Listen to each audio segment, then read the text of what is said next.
6 inch है और मेरा रंग साफ है। मेरा जिस्म बिल्कुल कारीगरी की तराशी हुई संगमरमर की मूर्ति की तरह है। मेरी शादी हुए 2 साल हो गए हैं और मेरा एक बेटा है जो कि मेरी शादी के 1 साल 3 माह बाद हुआ था और अब 9 माह का है। जब वह 4 माह का था तब मेरे पति का तबादला अमेरिका में हो गया था क्योंकि उनका क्षेत्र इंटरनेशनल था, इसलिए वह परिवार को अपने साथ नहीं ले जा सकते थे। उन्हें हर 11 माह के बाद 1 माह के लिए भारत आने की इजाज़त थी। विदेश जाना उनकी मजबूरी थी, इसलिए मुझे और मेरे 4 माह के बेटे को अकेला छोड़ गए थे।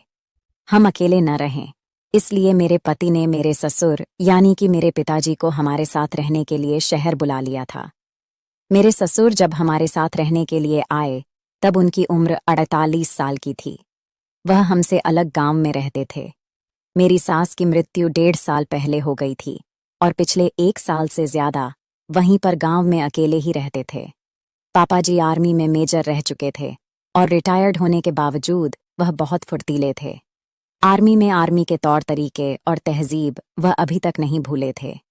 गांव में रहने और खेतीबाड़ी करते तथा गांव के शुद्ध वातावरण के कारण उनका शरीर बहुत ही गठीला था और इस आयु में भी वह एकदम 28-30 साल के जवान लगते थे। पहले जब भी वह अपने सासू माँ के साथ हमारे घर आकर रहते थे तो मेरी पड़ोस ने उन्हें मेरे पति के बड़े भाई ही समझती थी। पति के जाने के बाद पिछले 7 माह से वह हमारे साथ ही रह रहे थे। पढ़े लिखे होने के कारण उनका उठना बैठना और पहनावा भी शहरवासियों जैसा है, इसलिए मेरे साथ घर में बहुत जल्दी एडजस्ट हो गए थे। घर के काम और बच्चों की देखभाल में मेरा हाथ बटा देते थे। मुझे और मेरे पति को करना बहुत पसंद है और शादी के बाद कई दिन तक हम ऐसा नहीं था कि हम अब मेरे पति को अमेरिका गए हुए लगभग 7 माह हो चुके थे और इन 7 माह में पहले 2 माह तक मुझे एक बार भी क्रिकेट खेलने को नहीं मिला, इसलिए मैं इतनी बेचैन रहती थी और सारा दिन तड़पती रहती थी, पर कोई भरोसे का नजर नहीं आता था। लेकिन 5 महीने मुझे अचानक ही एक ऐसा अवसर मिला जिससे मुझे मेरी जिंदगी में बहुत बड़ी खुशी मिली और वह भी मेरी अभी तक जारी है। ये उस दिन की बात है जब मैं घर की सफाई का काम करती हुई पापा जी के कमरे में गई तो मैंने पाया कि वे कमरे में नहीं थे। मुझे समझ में नहीं आया कि वे कहाँ गए होंगे, इसलिए मैं इधर उधर देखने लगी और तभी मुझे उनके बाथरूम की लाइट जलती हुई नजर आई। मैं जिज्ञासावश उठी और जल देखने चली गई। वहां मैंने देखा कि बाथरूम का दरवाजा थोड़ा सा खुला हुआ है और अंदर से कुछ अजीब सी आवाजें आ रही हैं। मैं सुनकर घबरा गई और सोचा कि शायद पापा जी की तबीयत ठीक नहीं है या वह किसी तकलीफ में है। मैं घबराहट से जल्दी से बाथरूम का दरवाजा खोलकर अंदर झांकने लगी। अंदर का नजारा देखकर मेरे होश उड़ गए। पापा जी अपने महाराज की बड़ी तसल्ली से मालिश कर रहे थे। इससे पहले मैं अपने आप को संभाल थी। तभी मैंने देखा कि पापा जी जोर जोर से सिसकियां ले रहे थे। यह सब देखकर मेरी नज़र में जोर से एक लंबी सांस निकाली, जिससे सुनकर पापा जी ने पलटकर देखा और मुझे देखते ही गुस्से से बोले, तू यहाँ पर क्या कर रही है? उनके गुस्से से भरी आवाज सुनकर मैं डर गई और बिना आवाज दिए वहां से भाग गई। इस घटना के 2 घंटे बाद मैं तो उनके सामने भी नहीं गई, लेकिन दोपहर का खाना बनाने के समय बेटा तंग कर रहा था तो मुझे मजबूर होकर उसे उनके दोनों के लिए जाना पड़ा। तब बिल्कुल भी पापा सामान्य तरीके से पेश आए। इससे मेरी जान में जान आई और मैं भी उनके सामने आने जाने लगी तथा सामान्य तरीके से व्यवहार करने लगी। लेकिन उस घटना के बाद अगले दिन भी मैं उस नज़ारे के बारे में सोचती रही। अगले दिन रात को सोने के समय मेरा बेटा बहुत रोने लगा। जब वह चुप नहीं हुआ तो मैं उसे पापा जी के कमरे में ले गई और उन्हें देकर उनसे चुप करवाने का आग्रह किया। पापा जी ने गोद में लिया और मुझे तेल लाने को कहा। मैंने उन्हें तेल लाकर दिया तो उन्हें मेरे बेटे के पेट पर तेल मलना शुरू कर दिया।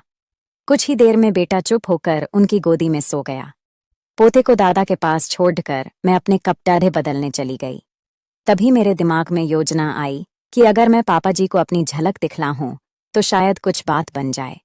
अपने सारे कपड़े चेंज करके अपने गुलाबी रंग का पारदर्शी सा नाइट सूट गाउन पहना। फिर बेटे को पापा जी के कमरे में लेने के लिए गई। पापा जी ने मुझे उन कपड़ों में देखा और एक टक देख ही रहे थे। उनकी आंखों की चमक बता रही थी कि वह मेरे बिछाए हुए जाल में फंस जाएंगे। मुझे सिर्फ कुछ इंतजार करना पड़ेगा। जब मैंने पापा जी से बेटे को लेने के लिए हाथ बढ़ाया तो वह उन्हें देखते ही एकदम स्थिर हो गए। मैंने कहा, पापा जी, यह सो गया है, लाइए मैं इसको बिस्तर पर सुला दूं। तब हड़बड़ाकर उन्होंने कहा, यह अभी अभी सोया है, कच्ची नींद में है, इसलिए इसे अभी यहीं रहने दूं। मैं हाँ करती हुई अपने कमरे में चली गई। मुझे नींद नहीं आ रही थी, इसलिए मैं बहुत देर तक ऐसे ही करवटें बदलती रही।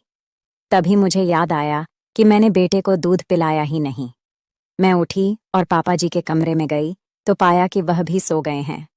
तब मैंने मन में आया कि मैं भी इसी कमरे में सो जाती हूँ, क्योंकि बेटा भी इसी कमरे में सोया हुआ है, और मैं उनके साथ वाले बेड पर लेट गई।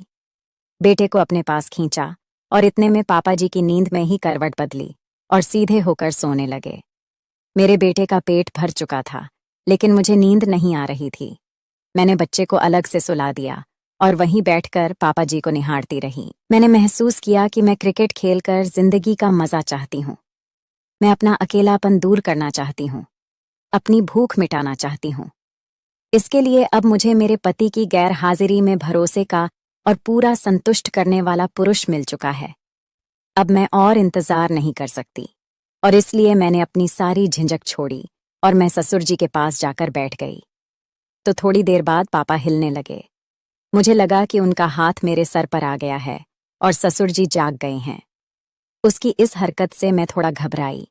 मेरी हालत पतली हो गई थी, मेरी सांस उखड़ रही थी।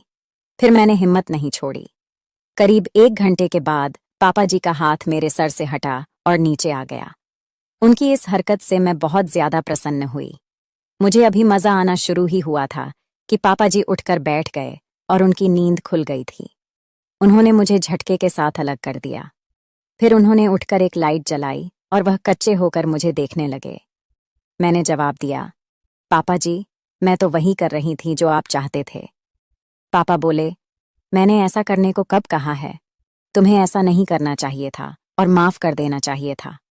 पापा जी फिर बोले, मैंने आज तक आपको कोई भी आदेश का इशारा कभी नहीं टाला, तो मुझे कैसे मना मानती? मैंने उत्तर दिया, अरे मैं तो नींद में और सपने में था, जिससे यह सब तुम्हारी सांस कर रही थी, इसलिए मैंने ऐसा इशारा किया होगा। मैंने कहा, पापा जी, तो क्या हो गया? अगर मैंने इशारे को आपका देह समझकर आपकी सेवा भी कर दी, तो आपका सपना और मेरा कर्तव्य पूरा हो गए हैं। अरे तू बात क्यों नहीं समझ रही है? मैं नादान बनती हुई बोली। इससे पहले कि वह कुछ कहे और बात ज्यादा बिगड़े, मैं उठकर खड़ी हो गई। उन्हें आगे कुछ बोलने का कोई मौका दिए बिना मैं उनके पैरों को पकड़कर नीचे बैठ गई। तो आपको यह स्टोरी कैसी लगी कमेंट में ज़रूर बताएं। चैनल पर नए हैं तो चैनल को सब्सक्राइब ज़रूर करें। धन्यवाद।